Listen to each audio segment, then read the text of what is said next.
Friends, वेदना stories में आपका स्वागत है। मेरी आज की कहानी है जन्म पत्री। गंगा बुआ ने बड़े गर्व से डाइनिंग टेबल पर नाश्ता करते हुए त्रिवेदी परिवार के सामने रश्मि की जन्म पत्री रख दी। आप हाफ क्यों नहीं हैं? बैठिए तो सही। चंद्रकांत त्रिवेदी ने खाली कुर्सी की ओर इशारा करते हुए कहा। चंदर, तू तो बस बात ही मत कर। जाने कौन सा राजकुमार ढूंढ कर लाएगा बेटी के लिए। कितने रिश्ते लेकर आई हूं मैं, एक भी पसंद नहीं आता। अरे नाक पर मक्खी भी नहीं बैठने देते तुम लोग। बेटी की बेटी को बुढ़ी करोगे क्या घर में बिठाकर? गोपू के हाथ से पानी का गिलास लेकर बुआ गटक गटक गई। चंद्रकांत, रश्मि और उसका भाई विक्की यानी विकास मजे से कुरकुरे टोस्ट कुतरते रहे। मुस्कुराहट उनके चेहरों पर पसरी रही। पर चंद्रकांत त्रिवेदी की पत्नी स्मिता की आंखें गीली हो आई। आखिर 27 वर्ष की हो गई है उनकी बेटी। पीएचडी कर चुकी है। डिग्री कॉलेज में लेक्चरार हो गई है। अब क्या घर पर ही बैठी रहेगी? चंद्रकांत ने तो जाने कितने लड़के बताए अपनी पत्नी को, पर स्मिता जिद पर अड़ी ही रही। जब तक लड़के के पूरे गुण नहीं मिलेंगे तब तक रश्मि के रिश्ते का सवाल ही नहीं उठता। जो कोई लड़का मिलता स्मिता को कोई ना कोई कमी उसमें दिखाई दे जाती। चंद्रकांत परेशान हो गए थे। वे शहर के जाने माने उद्योगपति थे। स्टील की 4 फैक्ट्रियों के मालिक थे। उनकी बेटी के लिए कितने ही रिश्ते लाइन में खड़े रहते, पर पत्नी थी कि हर रिश्ते में कोई ना कोई अड़ंगा लगा देती। और उनका साथ देती गंगा बुआ। गंगा बुआ 80 साल से ऊपर की हो गई होंगी। चंद्रकांत ने तो अपने बचपन से उन्हें यहीं देखा था। उनके पिता शशिकांत त्रिवेदी की छोटी बहन है गंगा बुआ। बचपन में ही बुआ का ब्याह हो गया था। ब्याह हुआ और 15 वर्ष की उम्र में ही वह विधवा हो गई थी। माता पिता तो पहले ही चल बसे थे, अतः अपने इकलौते भाई के पास ही वे अपना जीवन व्यतीत कर रही थी। घर में कोई कमी तो थी नहीं। अंग्रेजों के जमाने से 2-3 गाड़ियां, महल सी कोठी, नौकर चाकर, सब कुछ उनके पिता के पास था। फिर शशिकांत इतने प्रबुद्ध निकले कि जयपुर शहर के पहले आईएएस अफसर बने। उनके ही पुत्र चंद्रकांत है। चंद्रकांत की पत्नी स्मिता वैसे तो शिक्षित है, एमए पास है, पर न जाने उनकी और गंगा बुआ के बीच क्या खिचड़ी पकती रहती है कि स्मिता की हंसी गायब हो गई है। उन्हें हर पल अपनी बेटी की चिंता सताती रहती है। चंद्रकांत ने अपनी बुआ के साथ अपनी पत्नी को हमेशा खुसर फुसर करते ही पाया है। गंगा बुआ के मन में यह विश्वास पत्थर की लकीर सा बन गया है कि उनका वैधव्य उनकी जन्म पत्री ना मिलाने के कारण ही हुआ है। उनके पिता व भाई आर्य समाजी विचारों के थे और कुंडली आदि मिलाने में उनका कोई विश्वास नहीं था। शशिकांत के बहुत करीबी दोस्त सेठ रतनलाल शर्मा ने अपने बेटे संयोग के लिए गंगा बुआ को मांग लिया था और फिर बिना किसी सामाजिक दिखावे के उनका विवाह संयोग से कर दिया गया था। शर्मा जी का विचार था कि वे अपने पुत्र वधू को बिटिया से भी अधिक स्नेह व ममता से सींचेंगे और उससे अच्छी शिक्षा देंगे। लेकिन विवाह के 8 दिन भी नहीं हुए थे कि कोठी के बड़े से बगीचे में नवविवाहित संयोग सांप के काटने से मर गया। जुड़वा भाई सुयो चीखे मार मार कर अपने मरे भाई को झंझोड़ रहा था। पल भर में ही पूरा वातावरण भय और दुख का पर्याय बन गया था। गंगोत्री ठीक से विवाह का मतलब भी कहाँ समझ पाई थी। तब तक कि वैधव्य की कालिमा ने उसे निगल लिया। कुछ दिन तक वह ससुराल में रही। सेठ रतनलाल के परिवार के लोगों ने गंगोत्री का ध्यान रखने में कोई कसर नहीं छोड़ी थी, परंतु वहां वह बहुत भयभीत हो गई थी। मस्तिष्क पर इस दुर्घटना का इतना भयानक प्रभाव पड़ा था कि रात को सोते सोते भी वह बहकी बहकी बातें करने लगी। थक कर इस शर्त पर उसे उसके माता पिता के पास भेज दिया गया कि वह उनकी अमानत के रूप में वहां रहेगी। गंगोत्री की पढ़ाई फिर शुरू करवा दी गई। कुछ सालों बाद शर्मा जी ने संयोग के जुड़वा भाई सुयोग से उसका विवाह करने का प्रस्ताव रखा। कुछ समय तक सोचने समझने के बाद त्रिवेदी परिवार ने प्रस्ताव स्वीकार कर लिया, परंतु गंगोत्री ने जो ना की हट पकड़ी तो छोड़ने का नाम ही नहीं लिया। बहुत समझाया गया उसे, पर तब तक वह काफी समझदार हो चुकी थी और उसे विवाह व वैधव्य का अर्थ समझ में आने लगा था। उसका कहना था कि एक बार उसके साथ जो हुआ वही उसकी नियति है। बस अब वह पढ़ेगी और शिक्षिका बनकर जीवन यापन करेगी। फिर किसी ने उससे अधिक जिद नहीं की। इस प्रकार माता पिता की मृत्यु के बाद भी गंगोत्री इसी घर में रह गई।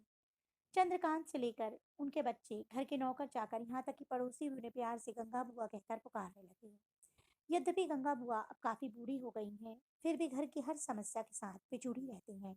उन्होंने स्मिता को अपना उदाहरण देकर बड़े विस्तार से समझा दिया कि घर की इकलौती लाडली रश्मि का विवाह बिना जन्म पत्री मिलाए ना करें। बस स्मिता के दिलो दिमाग पर गंगा बुआ की बात इतनी गहरी समा गई कि जब भी उनके पति किसी रिश्ते की बात करते वे गंगा बुआ की ओट में हो जाती। उन्होंने ही गंगा बुआ को हरी झंडी दिखा रखी थी कि वे स्वयं जाकर पीढ़ियों से चले आ रहे पंडितों के उस परिवार के श्रेष्ठ पंडित से जन्म पत्रियों का मिलान करवाएं जिसे बुआ शहर का श्रेष्ठ पंडित समझती हैं।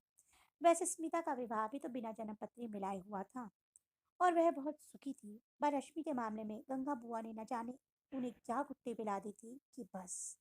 आज गंगा बुआ सुबह ही नहा धोकर ड्राइवर को साथ लेकर निकल गई थी। बुआ बेशक विधवा थी, पर सदा ठसक से रहती थी। ड्राइवर के बिना घर से बाहर न निकलती थी। उनके पहनावे इतने लगतक थे जो उनके व्यक्तित्व में चार चांद लगा देते थे।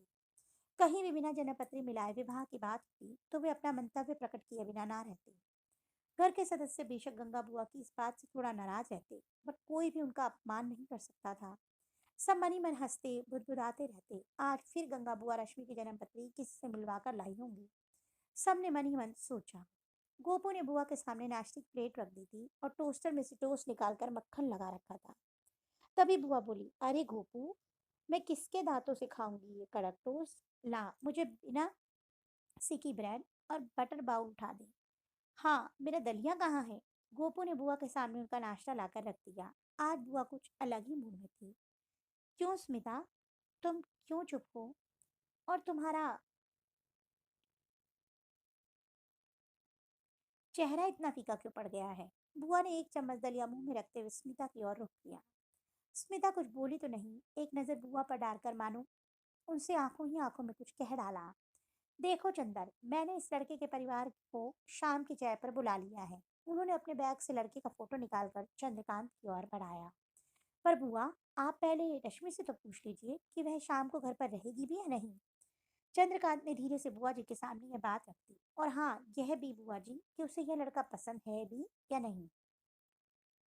देखो चंदर, आज 3 साल से लड़की की तलाश हो रही है, पर इसके लिए कोई अच्छे गुणों वाला लड़का ही नहीं मिलता। और ये बात तो तय है कि बिना कुंडली मिलाए ना तो मैं राजी होंगी और ना ही स्मिता। क्यों स्मिता? एक बार फिर बुआ ने स्मिता की ओर नजर घुमाई। स्मिता चुप थी। नाश्ता करके सब उठ गए और अपने अपने कमरों में जाने लगे। मैं जरा आराम कर लूं, थक गई हूँ। इतना बोलकर बुआ ने भी अपना बैग समेटा। स्मिता, बाद में मेरे कमरे में आना। बुआ जी का यह आदेश स्मिता का था। स्मिता को था। तभी चंद्रकांत ने पत्नी की ओर देखकर कहा, स्मिता, तुम जरा कमरे में चलो, तुमसे कुछ जरूरी बात करनी है। स्मिता आंखें नीची करके बुआ की ओर देखती हुई पति के पीछे चल दी। बुआ को लगा कुछ तो गड़बड़ है। वातावरण की दबी दबी खामोशी और स्मिता की दबी दबी चुप्पी के पीछे मानो कोई गहरा राज झोंक रहा था। वे सुबह से उठकर नित्य कर्म से निवृत्त होकर बाहर निकलने में ऐसी निढाल हो गई थी कि कुछ अधिक सोच विचार किए बिना उन्होंने अपने कमरे में जाकर स्वयं को पलंग पर डाल दिया। आज वैसे भी रविवार था, सब घर पर ही रहने वाले थे। थोड़ा आराम करके लंच पर बातें करेंगे। शाम को आने का न्योता तो दे आई, पर मीनू मीनू तो तय करना होगा ना। बुआ जी बड़ी चिंतित थी। गंगा बुआ पूरे जोश खरोश में थी। उत्साह उनके भीतर पंख फड़फड़ा रहा था, पर थकान थी कि उम्र की हंसी उड़ाने लगी थी। पलंग पर पहुंचते न जाने कब उनकी आंख लग गई। जब वे सोकर उठी तो दोपहर के 3:30 बजे थे। कितना समय हो गया, मुझे किसी ने उठाया भी नहीं। बुआ बड़बड़ाती हुई कपड़े संभालती कमरे से बाहर निकली। अरे गोपू, कमली, कहाँ गए सबके सब? और आज खाने पर भी नहीं उठाया मुझे। बुआ नौकरों को पुकारती हुई रसोई घोर की ओर चल दी। उन्हें गोपू दिखाई दिया। गोपू, मुझे खाने के लिए भी नहीं उठाया। और सब लोग कहाँ हैं? जी बुआ, आज किसी ने भी खाना नहीं खाया और सब बाहर गए हैं। गोपू का उत्तर था। बाहर गए हैं? मुझे बताया भी नहीं। बुआ अपने में ही बड़बड़ाने लगी। बुआ जी, मैं महाराज को बोलता हूँ आपका खाना लगाने के लिए, आप बैठे। यह कहते हुए बुआ रसोई घर की गोपू रसोई घर की ओर चला गया। कुछ अटमने मन से बुआ वॉश बेसिन पर गई। मुंह व आंखों पर पानी के छींटे मारते हुए उन्होंने बेसिन पर लगे शीशे में अपना चेहरा देखा। थकावट अब भी उनके चेहरे पर विराजमान थी। नैपकिन से हाथ पोंछकर वे मेज पर आ बैठी। गोपू गर्मा गर्म खाना ले आया था। खाना खाते खाते उन्हें याद आया कि वे पंडित जी से कहकर आई थी कि घर पर चर्चा करके फिर लड़के वालों को निमंत्रण देने के लिए चंदर से फोन करवा देगी। आखिर लड़की का बाप है, फर्ज बनता है उसका कि वह फोन करके लड़के वालों को घर आने का निमंत्रण दे। खाना खाते खाते बुआ सोचने लगी कि ना जाने कहाँ चले गए सब लोग। अभी तो उन्हें सबके साथ बैठकर मेहमानों की आप भगत की तैयारी करवानी थी। खाना खाकर चंद्र को फोन करूंगी, बुआ ने सोचा और जल्दी जल्दी खाना खाकर जैसे ही कुर्सी से खड़ी हुई कि उनकी नजर ने ड्राइंग रूम के मुख्य द्वार से परिवार के सारे सदस्यों को घर में प्रवेश करते हुए देखा।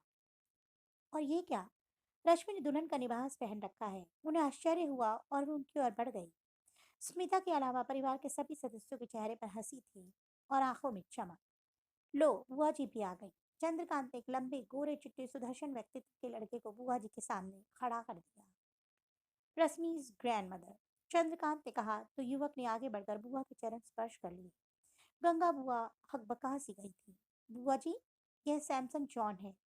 आज होटल हेवन में इसकी रश्मि से शादी है। चलिए, सबको वहां पहुंचना है। पर ये वो जन्मपत्री, बुआ जी हकबका कर बोली।